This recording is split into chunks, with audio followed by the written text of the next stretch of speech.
आधी रात में योगी ने लिया फैसला, कुछ भी हो जाए सूरजपाल को मिट्टी में मिला देंगे। वैसे ही बाबा को बुलडोजर का सताने लगा डर, वीडियो के माध्यम से देने लगा सफाई।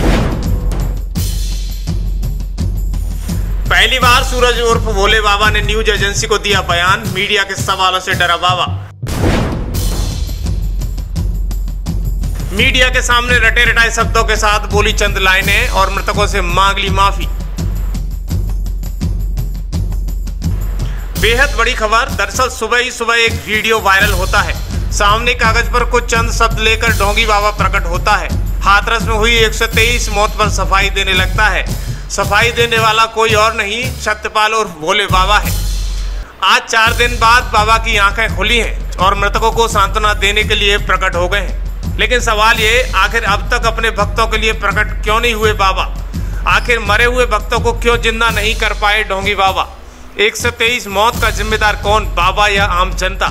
हम आपको बताते चले कि 15 पन्नों की रिपोर्ट के बाद बाबा को सताने लगा बुलडोजर का डर और एक झटके में ही वीडियो जारी कर बयान देने लगा। सूरजपाल का खेल खत्म होने वाला था। उससे पहले बाबा के भक्तों का दावा था कि योगी कुछ नहीं कर पाएंगे। योगी का जवाब 48 घंटे में हिसाब। फाइल पर योगी का साइन और सूरजपाल का निकला डेथ वारंट। न अखिलेश बचा पाएंगे न उसके भक्त। अब योगी को रोक पाना नामुमकिन था। सूरजपाल के काले साम्राज्य का अंत होने वाला है, क्योंकि योगी ने आधी रात को लिख दी सूरजपाल के खात्मे की कहानी। यूपी में अगले कुछ घंटों में कुछ बड़ा होने वाला है। योगी देर रात कुछ बैठक नहीं करते, जब करते हैं तो परिणाम घातक होता है। सूरजपाल को लेकर कई कहानियां हैं। किसी का दावा है कि बाबा की ताकत ज्यादा है, इसलिए पुलिस नतमस्तक हो गई। किसी का दावा है कि बीजेपी वोट बैंक देख रही है, तो कोई कह रहा है कि योगी ने माफ कर दिया। लेकिन क्या आपको पता है आधी रात को योगी ने जो प्लान बनाया है उसमें सूरजपाल को लेकर क्या क्या आदेश जारी किए गए हैं? तो शायद आपका जवाब होगा नहीं। दरअसल पाखंडी बाबा अब तक आजाद था, क्योंकि यूपी पुलिस सबूतों को ढूंढ रही थी। आधी रात को लखनऊ में प्लान बना। आश्रम और सूरजपाल का अब क्या होगा? जांच रिपोर्ट आने के बाद लखनऊ में बैठक हुई। आर पार का फरमान आया। हाथरस के डीएम और एसएसपी, एसपी, सीएमओ और एसडीएम की कुर्सी कभी भी जाने का फरमान आ सकता है। एक सिंघम आईपीएस हाथरस का एसीपी बन सकता है। मैनपुरी में भी ट्रांसफर की गाज गिरेगी।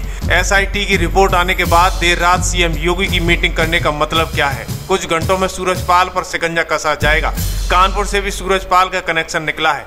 कानपुर के धूनी में बाबा का एक आश्रम है। दावा किया जा रहा है कि उसका कनेक्शन विकास दुबे से भी था। वहाँ एक सपा के मुस्लिम विधायक भी बाबा की कृपा से अपना काम करते हैं और वोट लेते हैं। कहानी घूम गई है कि समाजवादी पार्टी के कई विधायकों का नाम आने वाला है। पुलिस के पास कई ऑडियो और कई वीडियो पहुंचे हैं, जिसके खुलासे से हड़कंप मच जाएगा। दरअसल पुलिस के रजिस्टर में बाबा का नाम नहीं होना शक की तरफ इशारा करता है। कहने वालों ने कहा कि बाबा का नाम एफआईआर में नहीं है, जबकि सच्चाई कुछ और है। कानून के जानकार दावा करते हैं कि सूरजपाल के साथ अगर हाल फिलहाल में कोई भी हादसा हो जाएगा तो इसकी जिम्मेदारी न योगी की होगी न यूपी पुलिस की। यह यूपी है, होने को कुछ भी हो सकता है। समझने वालों के लिए इशारा ही काफी है। तो क्या ऐसा कुछ सच में होने वाला है जिसके बाद आप कहेंगे यार ये क्या हो गया? हाथरस योगी के दामन पर एक कलंक की तरह है।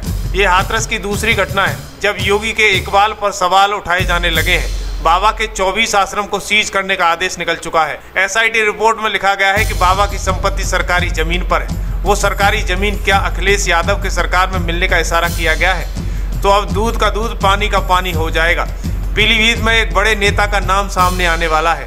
योगी सरकार के एक बड़े मंत्री भी बाबा के भक्त निकले हैं। वोट बैंक की सियासत का खेल तो अजीब व गरीब है।